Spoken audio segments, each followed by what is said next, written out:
इन प्यारे साथियों, welcome to Bharat verse classes. कैसे हो बच्चे आप सभी? आशा करता हूँ आप सभी अच्छे होंगे, स्वस्थ होंगे।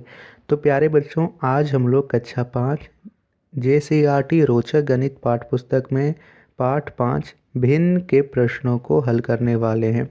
प्यारे बच्चों, इस पाठ के अंतर्गत हमने भिन्नों को बढ़ते क्रम में सजाना, भिन्नों में बड़ा भिन्न, छोटा भिन्न इत्यादि के प्रश्नों को बहुत ही शानदार तरीके से पिछले पार्ट में कर लिया था। जितने भी बच्चों ने पिछले पार्ट को नहीं देखा है तो आई बटन में क्लिक करके आप उस पार्ट को देख लीजिएगा। आज हम इस वीडियो में भिन्नों को जोड़ना, भिन्नों को घटाना एवं इसके शब्दों वाले प्रश्नों को हल करने वाले हैं। तो चलिए बच्चा, प्रथम प्रश्न आप सभी के सामने है। प्रश्न है, इन्हें जोड़िए। हमें 5/9 और 3/9 को जोड़ना है। तो बच्चा देखिए, जब भी आपको भिन्नों को जोड़ना रहेगा तो आप सबसे पहले जानते हो कि भिन्न के दो भाग होते हैं। जो ऊपर का भाग होता है उसे अंश कहते हैं और जो नीचे का भाग होता है उसे हर कहते हैं। यहाँ 5/9 में 5 अंश है, 9 हर है। 3/9 में 3 अंश है और 9 हर है। तो यहाँ पे आप देखोगे कि 5/9 का हर 9 है, 3/9 का हर 9 है। इन दोनों का हर समान है।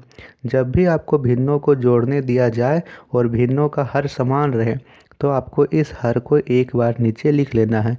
जैसे यहाँ पे है 5/9, 3/9, तो हम यहाँ से एक बार 9 नीचे लिख लेंगे और ऊपर में जो दे रखे है अंश को ऐसे ही जोड़ दीजिए। यहाँ 5 और यहाँ 3, 5 जोड़ 3 ऐसे लिख देंगे। अब इसे ऊपर में जोड़ दीजिए, 5 और 3 8, तो यहाँ पे हो गया 8 और नीचे में 9 है तो 9, 8/9 इसका उत्तर हो जाएगा। दे रखा है बच्चों 7/17 जोड़ 3/17। पहले देखेंगे कि क्या इन दोनों का हर समान है। यहाँ भी 17, यहाँ भी 17, हाँ जी हर समान है। तो एक बार 17 लिख देना है और ऊपर की संख्याओं को लिख देना इसी तरह। यहाँ 7 है तो 7, जोड़ है तो जोड़, यहाँ 3 है तो 3, 7 जोड़ 3, 7 और 3 को जोड़ोगे तो 10 और नीचे में 17 था तो 17, 10/17 इसका उत्तर हो जाएगा। प्रश्न संख्या 3 दे रखा है 5/15 जोड़ 8/15। नीचे में दोनों में 15 है तो 15 एक बार लिख देंगे। ऊपर वाली संख्याओं को ऐसे जोड़ देंगे। यहाँ देखेंगे तो यहाँ अंश में 5 है और यहाँ 8 है तो 5 और 8 को ऐसे अंश में जोड़ देंगे। 5 जोड़ 8, 8 और 5 को जोड़ोगे तो 13, 13/15 यहाँ पे प्रश्न संख्या 3 का उत्तर होगा। चौथा प्रश्न दे रखा है 12/25 जोड़ 10/25। दोनों का हर समान है, दोनों का हर 25 है तो 25 लिख देंगे एक बार। ऊपर वाली संख्याओं को ऐसे ही जोड़ देंगे। 12 जोड़ 10, 12 और 10 को जोड़ोगे तो 22, 22/25 प्रश्न संख्या 4 का उत्तर होगा। तो इस प्रकार से हमें इन प्रश्नों को करना है। चलिए जल्दी से हम 5वां, 6ठा, 7वां एवं 8वां प्रश्न को कर लेते हैं। 5वां प्रश्न दे रखा है 15/70 जोड़ 20/70। दोनों का हर 70 है तो एक बार 70 लिख दीजिएगा। ऊपर वाली संख्याओं को ऐसे ही लिख दीजिए। 15 जोड़ 20, 20 और 10 30 और 5 35, 35/70 यहाँ प्रश्न संख्या 5 का उत्तर होगा। छठा प्रश्न दे रखा है 12/50 जोड़ 25/50। दोनों का हर समान है, दोनों का हर 50 है तो 50 लिख देंगे एक बार। ऊपर है 12 जोड़ 25 तो 12 जोड़ 25 कर देंगे। 25 और यहाँ पे 10, 35 और 2 37, 37/30 प्रश्न संख्या 6 का उत्तर होगा। अब प्रश्न संख्या 7 अच्छे से समझेंगे। प्रश्न संख्या 7 दे रखा है बच्चों 18/112, 21/112, 30/112। इन तीनों भिन्नों को हमें जोड़ना है। तो आपको देखिए बिल्कुल भी घबराना नहीं है। आपको इन तीनों के हर को देखना है। क्या इन तीनों का हर समान है? यहाँ भी 112, यहाँ भी 112, यहाँ भी 112। जी हाँ, तो एक बार 112 लिख दीजिए और ऊपर में जितना भी अंश लिख रखा है तीनों को एक साथ जोड़ दीजिए। 18 जोड़ 21 जोड़ 30 तो 18 और 1 19 और 20 39 और 30 69, 69/112 यहाँ पे उत्तर हो जाएगा। ठीक है बच्चा, चलिए अब हम करते हैं प्रश्न संख्या 8 को। 8वां प्रश्न दे रखा है यहाँ पे 22/120, 58/120, 10/120। तीनों को जोड़ना है तो नीचे में हर समान है 120, तो 120 यहाँ लिख देंगे।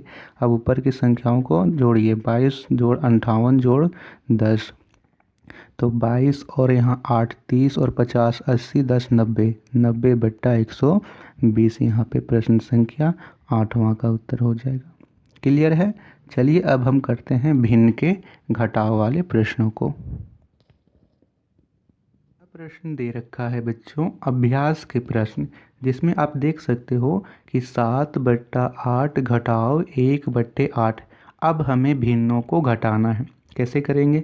बिल्कुल हम उसी तरीके से करेंगे जिस प्रकार हमने भिन्नों के जोड़ को किया। उसमें हमने क्या किया था कि ऊपर की संख्याओं को जोड़ दिया था। जब भी हर समान हो तो ऊपर में जो भी संख्या लिख रखी है ऊपर में जोड़ के, और बट्टा में जो संख्या दोनों में समान है एक बार लिख देना है।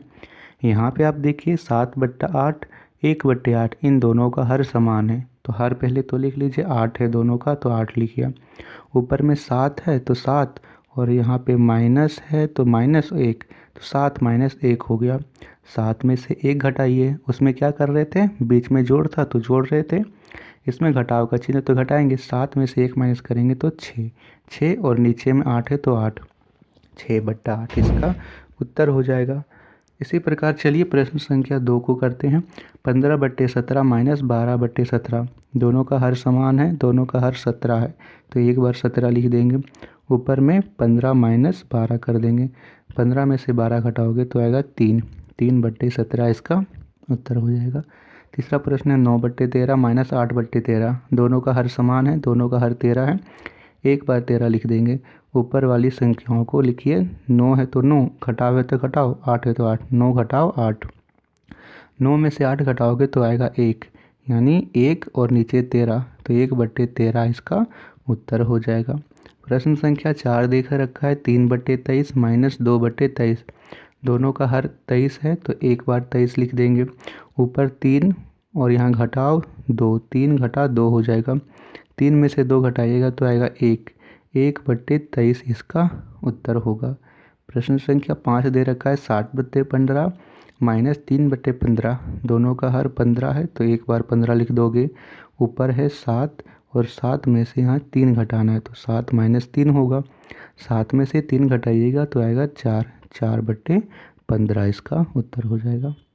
प्रश्न संख्या 6 दे रखा है 18 बट्टे 19 माइनस 12 बट्टे 19, तो यहाँ दोनों का हर 19 है तो एक बार 19 लिख दीजिएगा।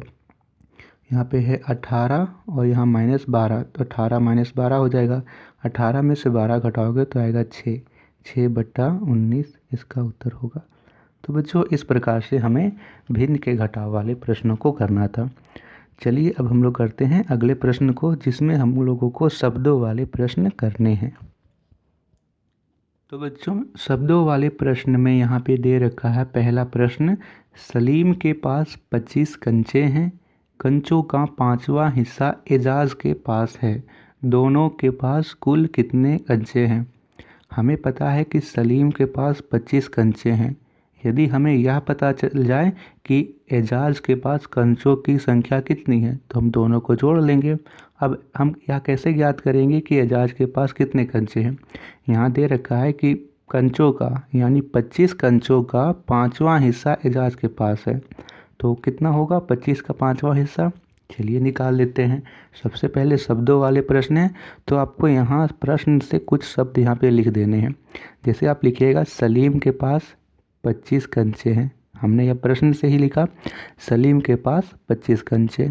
अब हम लोग लिखेंगे एजाज के पास, एजाज के पास कितने कंचे होंगे, इसका दे रखा है 5वां हिस्सा, यानी 25 का 5वां हिस्सा क्या होगा, तो 25 की गुना 1/5 से कर देंगे तो हमें पता चल जाएगा 25 का 5वां हिस्सा क्या होगा। यहाँ 5 का पहाड़ा हम काटेंगे, 5 × 5 = 25, 5 की गुना 1 से करोगे तो आएगा 5, यानी एजाज के पास 5 कंचे हैं, सलीम के पास 25 कंचे हैं। तो अब बताइए कि दोनों के पास कितने कंचे होंगे। दोनों के पास कंचे होंगे, दोनों को जोड़ देते हैं, 25 जोड़ 5, 25 और 5 30, यानी दोनों के पास कुल 30 कंचे होंगे। ऐसे हमने प्रश्न को बनाना था। ठीक है बच्चों, इस प्रकार आप भी नोट कर लीजिए। चलिए करते हैं प्रश्न संख्या 2 को। दूसरा प्रश्न आप सभी के सामने है। दूसरा प्रश्न कहता है, नवीन के पास 4 रोटी है, उसने 3/4 रोटी खाई। अब बताइए कि नवीन के पास कितनी रोटी बची। तो सबसे पहले हम लोग लिख लेंगे यहाँ पे नवीन के पास रोटी, कुल कितनी रोटी थी, 4 रोटी। उसने 3/4 रोटी खाई, किसमें से 3/4, उसने 4 रोटियों में से 3/4 रोटी खाई। यदि हमें यह ज्ञात हो कि 4 का 3/4 कितना होगा, तो हम 4 को उसमें से घटा देंगे। ठीक है, उसमें 4 में से उतने को घटा देंगे, हमें यह पता चल जाएगा कि नवीन के पास कितनी रोटियां बची। तो हम लिखेंगे यहाँ से नवीन ने खाई 4 रोटी का 3/4। 3/4 कितना होता है, 3/4। अब यहाँ देखिए, यहाँ पे ऊपर में 4 है, नीचे में भी 4 है, तो 4 का पहाड़ा में कट जाएगा, 4 एकम 4। यहाँ आया 1, 1 की गुना 3 से करोगे तो आएगा 3, यानी नवीन ने 3 रोटियां खाई। नवीन के पास कुल 4 रोटियां थी, उसने 3 रोटियां खा ली, उसके पास कितनी बची, 1 रोटी। तो वही लिखेंगे, नवीन के पास बची 4 में से 3 रोटी घटा देंगे, क्योंकि 4 रोटी था टोटल, 3 रोटी उसने खाया, तो बची 1 रोटी। तो इसका उत्तर लिख देंगे कि 1 रोटी उसके पास बच गई है। ठीक है बच्चा, प्रश्न संख्या 3 को करते हैं। आशा कर रहा हूँ कि आप लोगों को वीडियो पसंद आ रही होगी। बच्चों, वीडियो पसंद आ रही हो तो वीडियो को लाइक ज़रूर कीजिएगा, अपने दोस्तों को शेयर भी कीजिएगा।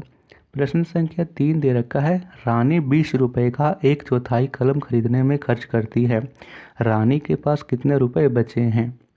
सबसे पहले हम लोग यहाँ देख लेंगे कि 20 रुपये का 1/4 कितना होगा, फिर हम लोग उसको 20 में से घटा देंगे। पहले लिखिए, रानी के पास कुल रुपए कितने रुपए हैं, 20 रुपये। ऐसे लिख दीजिए, रानी खर्च कितना कर रही है, वह खर्च कर रही है 20 रुपये का 1/4। लिखेंगे, रानी कलम खरीदने में खर्च करती है 20 रुपये का 1/4। 1/4 कितना होता है, 1/4, यही होता है 20 रुपये का 1/4। तो 1/4, 4 का पहाड़ा में 20 कट जाएगा 5 बार में, और 5 की गुना 1 से कीजिएगा तो 5, यानी रानी 5 रुपये खर्च कर रही है। रानी के पास कितने रुपए था, 20 रुपये, कितने खर्च किया उन्होंने, 5 रुपये, उसके पास कितने बचेंगे, 15 रुपये। तो लिखेंगे, रानी के पास बचे 20 रुपये था, 5 रुपये खर्च की, तो 15 रुपये बच गए, 15 रुपये लिखेंगे। ठीक है, प्रश्न संख्या 4 को करते हैं। चौथा प्रश्न यहाँ पे दे रखा है, एक विद्यालय में 200 छात्र हैं, छात्रों की 3/4 छात्राएं हैं, बताइए विद्यालय में कुल कितने छात्र छात्राएं हैं। छात्र क्या होता है बच्चों, यहाँ पे लड़कों की संख्या बता रहा है 200 है, और यहाँ पे लड़कियों की संख्या बता रहा है कि लड़कों की संख्या का 3/4 लड़कियां हैं। तो हमें बताना है कि दोनों मिलाकर कुल कितने बच्चे हो जाएंगे। हमें लड़कों की संख्या पता है कि 200 है, यदि लड़कियों की संख्या पता हो तो दोनों को जोड़ देंगे, हमें पता हो जाएगा। लड़कियों की संख्या कैसे ज्ञात करेंगे, दे रखा है कि जो लड़कियां हैं वो लड़कों की संख्या का 3/4 है। अब हम लोग यहाँ पे 200 का 3/4 ज्ञात कर लेते हैं। सबसे पहले लिख लेंगे छात्रों की संख्या कितनी है, 200, तो 200 लिख देंगे। अब लिखेंगे छात्राओं यानी लड़कियों की संख्या, बच्चियों की संख्या कितना होगा, 200 का 3/4, तो 200 के गुना 3/4 से कर देंगे। 4 का पहाड़ा में 200 कटेगा 50 बार में, 4 पचे 20 और 0 का 0, 50 की 3 से गुना करोगे तो आएगा 150, यानी छात्राओं की संख्या 150 है, छात्रों की संख्या 200 है। अब हम कुल छात्र छात्राएं निकाल सकते हैं। लिखेंगे कुल छात्र छात्राओं की संख्या, यहाँ पे लिखेंगे 200 जोड़ 150, 200 और 150 को जोड़ेंगे तो आएगा 350, यानी 350 बच्चे इस विद्यालय में पढ़ रहे हैं। ठीक है, तो बच्चों ये थे प्रश्न उत्तर। आशा करता हूँ कि आपने इसके पार्ट 2 एवं पार्ट 3 को देखा होगा। बच्चों आशा करता हूँ कि आप लोगों को वीडियो पसंद आया होगा। थैंक यू बच्चों, मिलते हैं अगले वीडियो में, उसमें हम लोग करेंगे पार्ट 6 के प्रश्न उत्तर। तब तक के लिए आप लोग इस पार्ट को एक बार अच्छे से रिवाइज कर लीजिएगा बच्चा। और हाँ, हम लोग हमारा पर्यावरण पाठ्य पुस्तक में पार्ट 5 तक को कर चुके हैं, और आपको जल्दी ही पार्ट 6 की भी वीडियो प्रोवाइड की जाएगी, तो आप उसे भी ज़रूर देखिएगा। थैंक यू बच्चों।